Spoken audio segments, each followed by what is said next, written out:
Welcome to Getting Ahead, the series of interactive picture discs designed to support you on the path to personal development.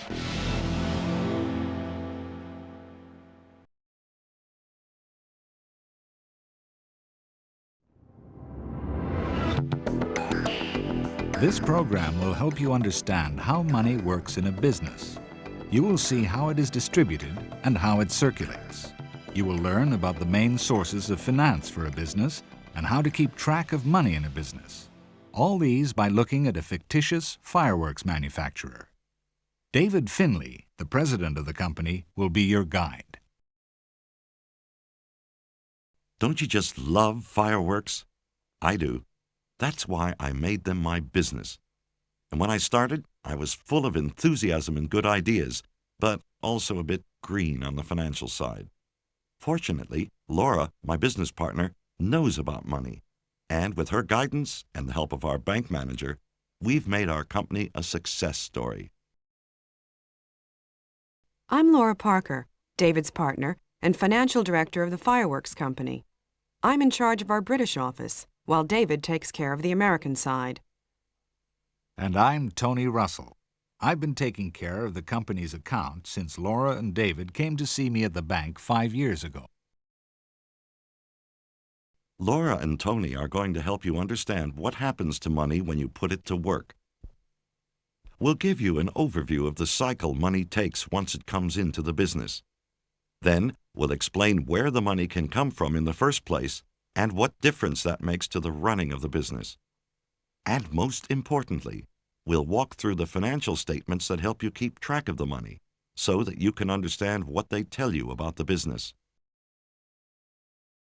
We advise you to follow the sections in this order, but you can move freely through the program if you wish. There's also an index that will take you directly to a specific section of the program. You can choose now. This diagram is an overview of the application of funds in our business. Laura and I will use it to explain to you how money circulates in a business, and will also help you to understand all of these terms.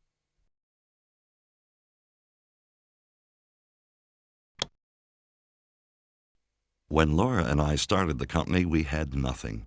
Correction, we had a pile of money, our capital. Now, with this capital, we had to create the business, then run it. So we set about doing just that.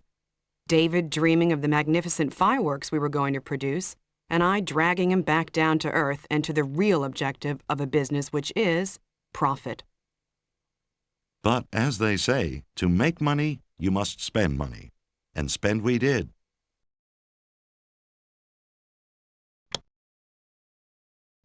Some capital went into what are called fixed assets. In other words, things that are more or less permanent, that you use for a long time to start producing your goods or services and to keep the business operating. In our case, they were a small factory and equipment, the studio where we designed the firework displays, a small fleet of trucks, and our 2 offices. Some fixed assets you may buy, but others, like our offices, you can lease. The capital spent on fixed assets is called fixed capital because it's pretty much tied down in items which are not normally held to convert into cash, whereas other assets are.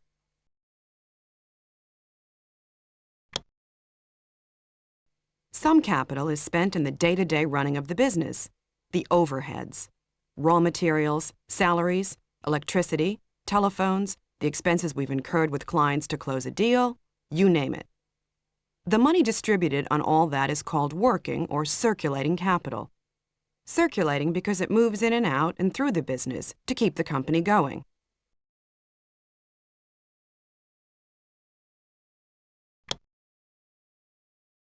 The working capital was spent on the different stages of production and marketing. It was gradually leaving the company and being replaced by stock, time, and work, until it turned into our product and services.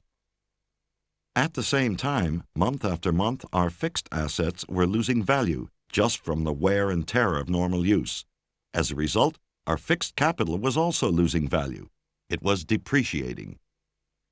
These are 2 forms of decapitalization.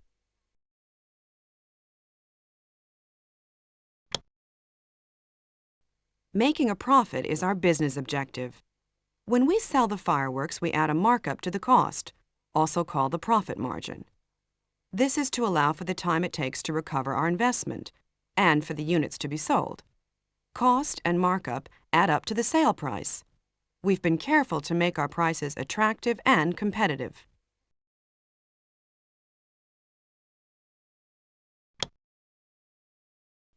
As soon as it started coming in, I really got into this money thing. I could see myself on a yacht in the Bahamas. But I had to remind him that the money in a business follows a cycle. Some of that money has to be reinvested in the company to finance the production of more fireworks and the design of new displays. It has to keep on circulating. And we also had liabilities to cover, a bank loan to repay, and taxes to think about. But we were successful. So, by the end of the year, we had enough to pay some dividends, that is, earnings to the shareholders that helped finance this venture. Us.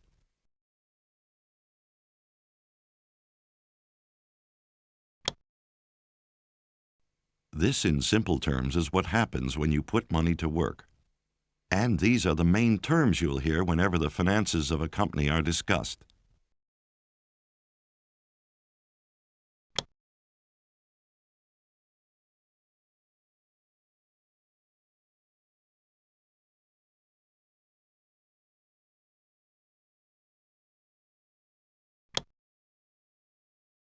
To start a business, keep it running, and eventually expand it, you need one thing above all else: money.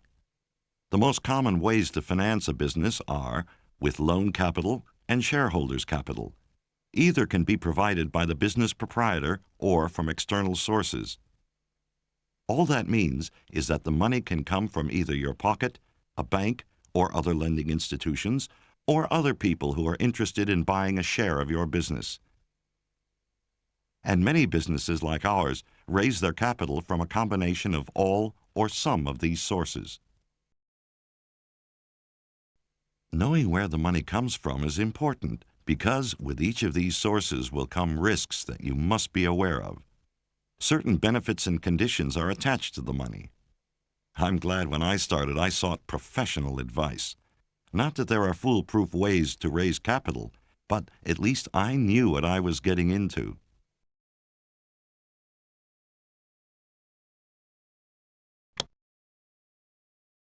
I could have financed the company with my own money, with personal capital. On the plus side, that gave me total independence and control, nobody to report to but myself. I wouldn't have to worry about interest or loan repayments to outsiders, and all the profit would be mine. The minus was that I would also be taking all the risks. If there were losses, they'd all be mine. I could even lose my whole investment. And not having someone else to report to, I could get lax and careless. Besides, being alone at the helm would probably narrow my view of where the company should go. Working with personal capital had many attractions. But the truth was that I really didn't have enough to set up the operation at the right level. I didn't see much future in starting a small-scale operation, and I didn't want to fall into the trap which so many unsuccessful businesses fall into, being undercapitalized. So I had to consider the other options.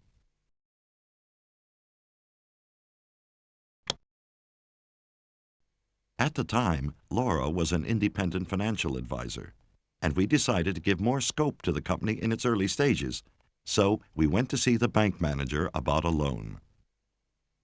Using loan capital to set up and run your company can be very useful, but David, I want you to understand what we, the bank, will be expecting in return.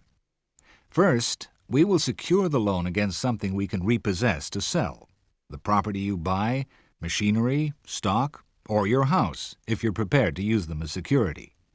And, of course, we want you to pay the loan back at some point, and to pay interest.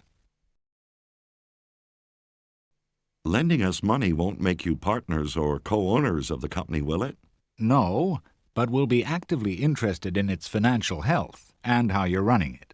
So how about a loan then? Well, let's see which type of loan you want. You see, there are two basic types: fixed loans, and flexible loans. Depending on how they're arranged and what they're secured against, they can be called different things: debentures, mortgages, but at this stage we don't need to get into that. Let's look at the two main ones. A fixed loan is very straightforward. We actually give you or put into your account a certain amount of money, and you agree to a fixed repayment schedule. The schedule specifies the period of the loan, the rate of interest, what is held as security, and the dates for the repayment of interest and capital. Usually that money will be secured against something you already own, but sometimes against the things you buy with the loan, or else against a guarantee from the owner or a major shareholder. There are benefits in borrowing money. You keep your own capital intact for use on other things, maybe things for which you can't borrow. Also, by using other people's money, you increase the potential size of the operation you're setting up, especially if the things that you're buying with that money are capital equipment, the sort that acts as security for the loans.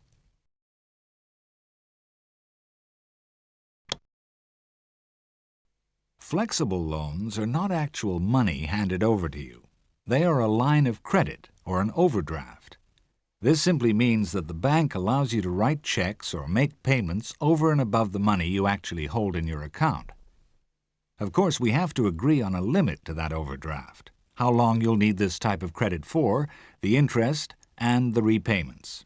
And as long as you stick to these and don't stay permanently in the red, we won't demand immediate repayment. But you should know that we have the right to.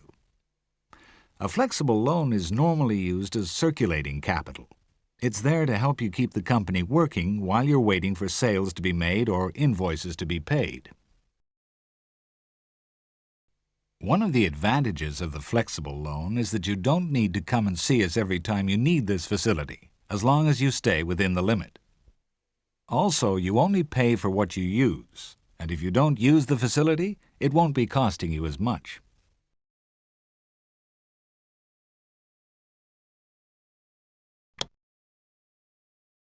What are the disadvantages of going for loan capital? Well, to begin with, you'll be increasing your costs because you have to pay interest and sometimes bank charges. Also, you'll be giving up some or all of the security represented by your capital assets, buildings, equipment, because they will become our security. And you'll have to put up with us looking over your shoulder, depending on the type and size of the loan and how well you're performing.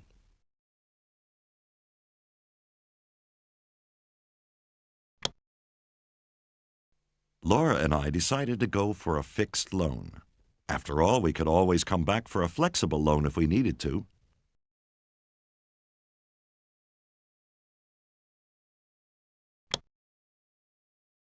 I didn't have enough money of my own to start the size of operation that I wanted to. And anyway, I didn't want to risk all my money either. So I called Laura, my financial advisor, to see how I could get someone to co-invest with me. So you're after some shareholders' capital. It could be, I don't know yet. What does that involve? In a word, that you're selling off part of the company's equity. What is equity? Equity is the total ownership of the company. It is represented by a fixed number of shares, or pieces of it. To raise shareholders' capital, the company issues some shares. Effectively, you give up part of the ownership of the company. But I get cash. Not you personally. The company gets the capital, which is to be used as was agreed in your business plan, or in any way that the majority of shareholders decide.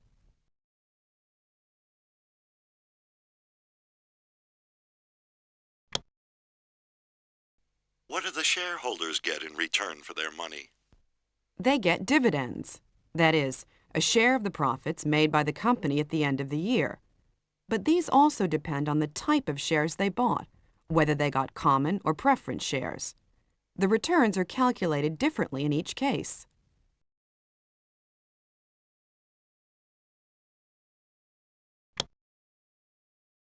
What are the different sorts of shares?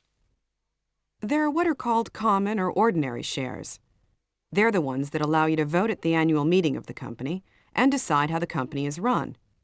You also get a division of the profit by way of a dividend, if the company can afford to pay after all the tax, interest, and preferred shareholders have been paid.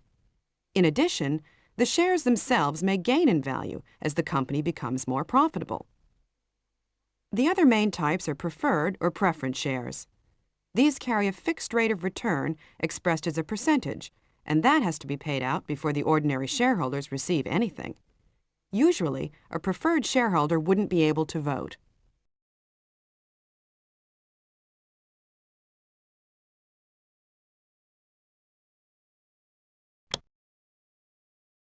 By selling shares in the company, you're getting someone else to share the risk with you. This means that you're getting the use of their money without having the prospect of repaying them at some future date, paying them interest, or any other cost. That way, you're able to do more than you would with just your own money. They're investing in you, your idea, and the operation you've set up to exploit those things. Of course, what you're asking me to do is to give someone else a say in how I run the company. Then, when I've run it well, I have to give them a share of the profit. But also, I assume they can sell them to anyone, and I could have someone I don't know sitting next to me running my company.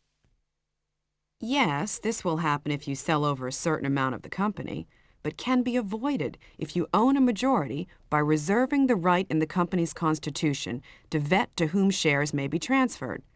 You might well be able to raise all you need without losing control. How do I sell shares? On the stock exchange? No, you can do it privately, among friends, relatives, or the general public, providing you follow the strict legal requirements. Does any of this have anything to do with the fireworks business you were always talking about? As a matter of fact, it does. Well, I always liked the idea, and I wouldn't mind investing some money in it. So Laura became my partner and my financial director.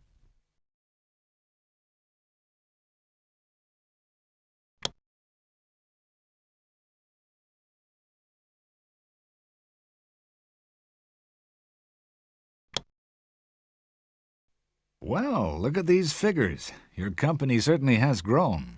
Yes, but I'll tell you one thing I don't like about it. Just how complicated all these statements and forms are getting. Part of the price of success. Don't think of them as the price, but as the key instruments for your success. All these documents have helped you keep constant track of your money. You're right. I still remember when we first came to see you with the financial statements for our first year of operation, and you guys had to explain every single item on those papers to me. From the very start, we had the American and the British offices, so we had two styles of accounting, and I needed to understand both types of documents. As it happens, they were basically the same, but there was some variation in the layouts and a few terms were different. You may not need to look at both explanations, so make your choice.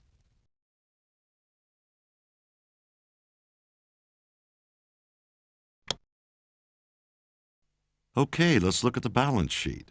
What's this for? This is like a snapshot of the business. It shows what the company owns and owes at any given time.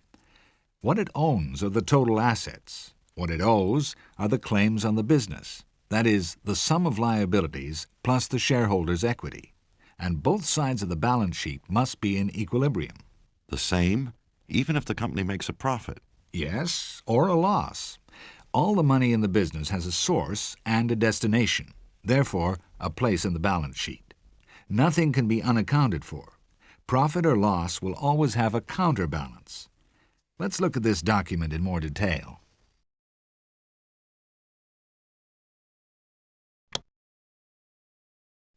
The assets side of the balance sheet is divided into two main sections, one for current assets, the other for fixed assets. And they add up to what we own. That's right. That is one side of the balancing equation. Do we start with the current assets? Yes. Cash, quickly realized investments, accounts that are due, inventories of goods, and any other expenses that have been prepaid are all counted as current assets. Did you say accounts due? My debtors are assets? That's right. We figure they're going to pay, so they're an asset. So all this is money I should be able to fairly quickly lay my hands on. That's right. Fixed assets covers anything that the company owns or leases on a long-term basis. Usually it's property and real estate, equipment and machinery. They're summarized at their value after depreciation and amortization. So that's why the figures I see are not what I paid for all those things. That's right. Let me see now. I add up the current assets and the fixed assets, and I come up with my total assets. Yes, the total assets go on one side of the balance sheet.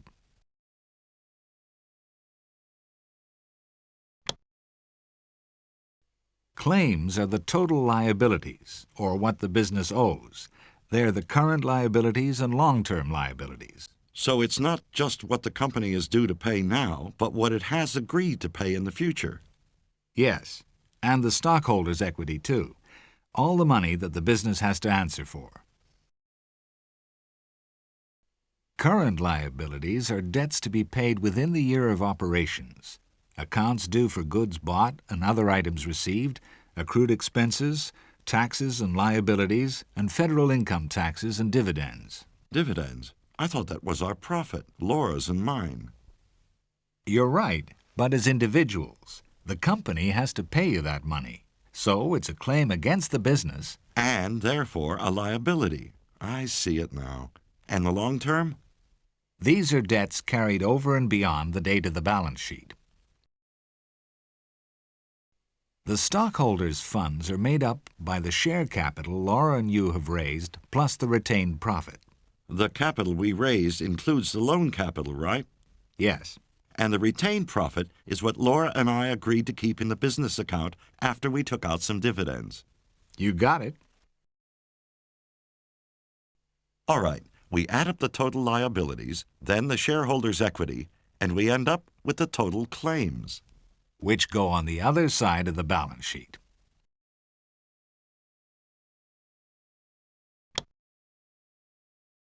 You may not need to look at both explanations, so make your choice.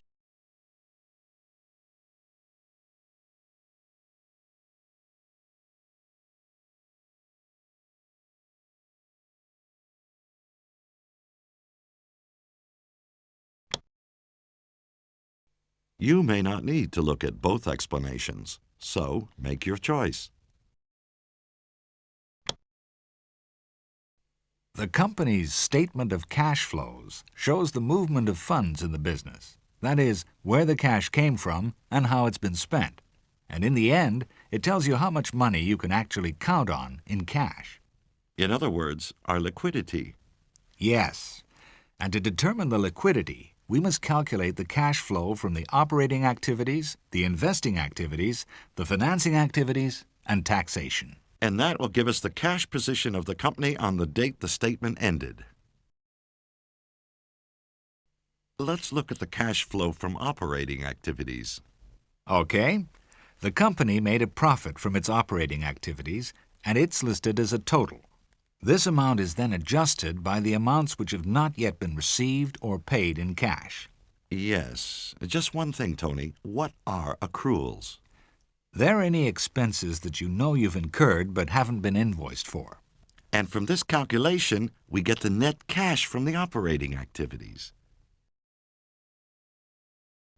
The cash flow from investing activities.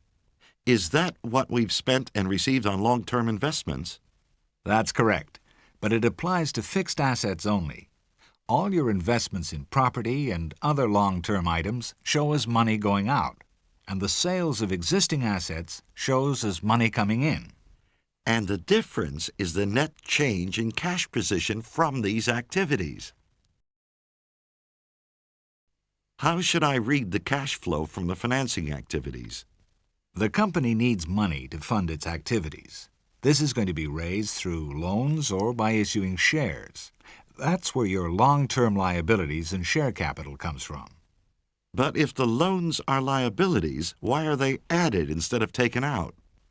Because the company hasn't paid them off. Therefore, it's still in possession of that money. And the same goes for the dividends payable. All of these will give us the net cash provided by the financing activities of the company. The tax payable is the next item to be calculated. Now, let me see if I got that right. It is added, not deducted, because it hasn't been paid yet, and therefore it's still the company's cash. Right. The figures are added or deducted as appropriate, and the final figure is your net increase in cash. Now, this is the cash flow statement for your first year. But from now on, the company will start the year with a certain amount of cash or liabilities in all its activities.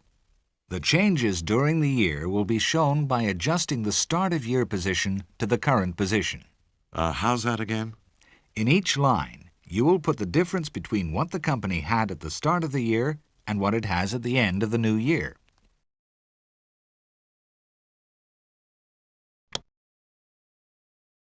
You may not need to look at both explanations, so make your choice.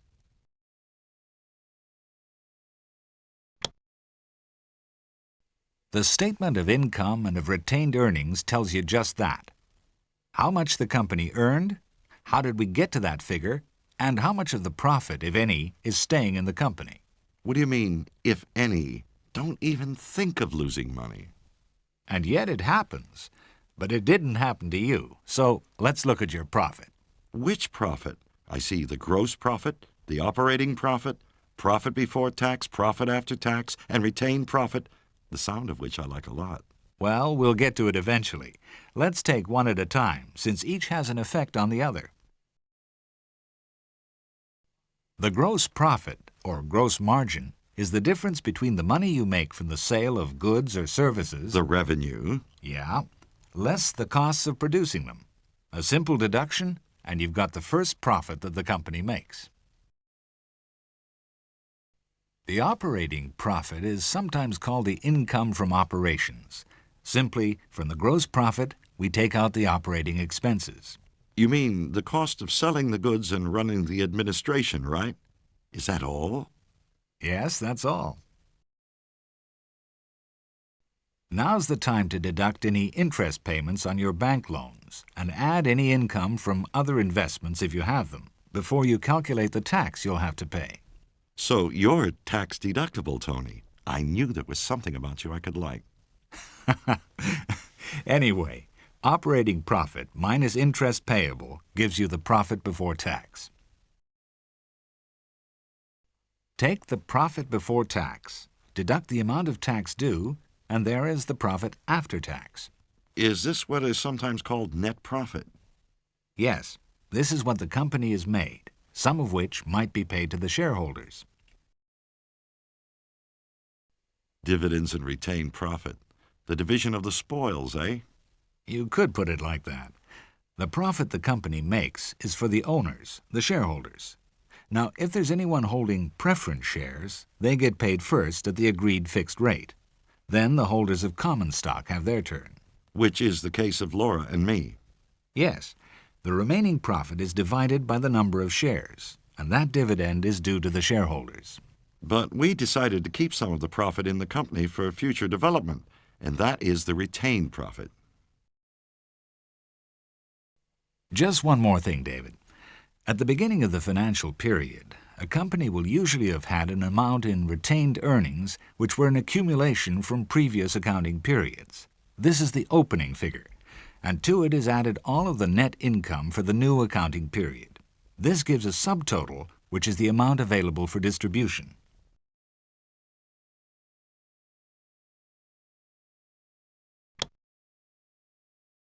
You may not need to look at both explanations, so make your choice.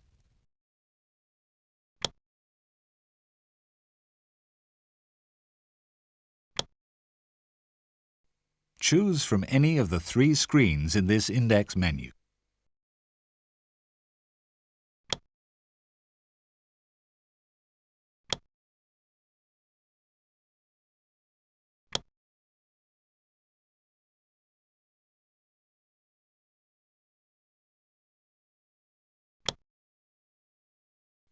We hope you have enjoyed Money at Work.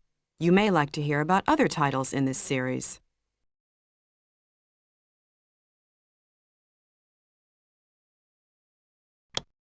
Know your strengths and weaknesses and those of your boss, and you will go a long way to turning that relationship into a partnership. This program provides 2 case studies to explore. Each takes you through the steps to a better understanding of your work relationships and shows you ways in which you can adjust your behavior to make managing your boss really pay off.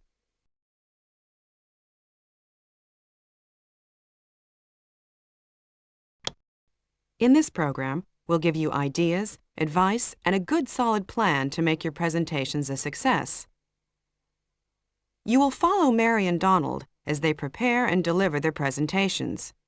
They will show you how to structure your subject and themes, vary your pace and delivery, and give you some useful tips on nervousness and body language, plus many more things to help boost your confidence and improve on your presentation skills. Effective time management is an important part of personal development. Whether you're facing a busy schedule in the office or trying to do justice to a leisure activity, making time is what good time management is all about. This disc is fun and easy to follow. Our panel of experts will take you through a series of questions and answers and help you develop a plan for managing your time.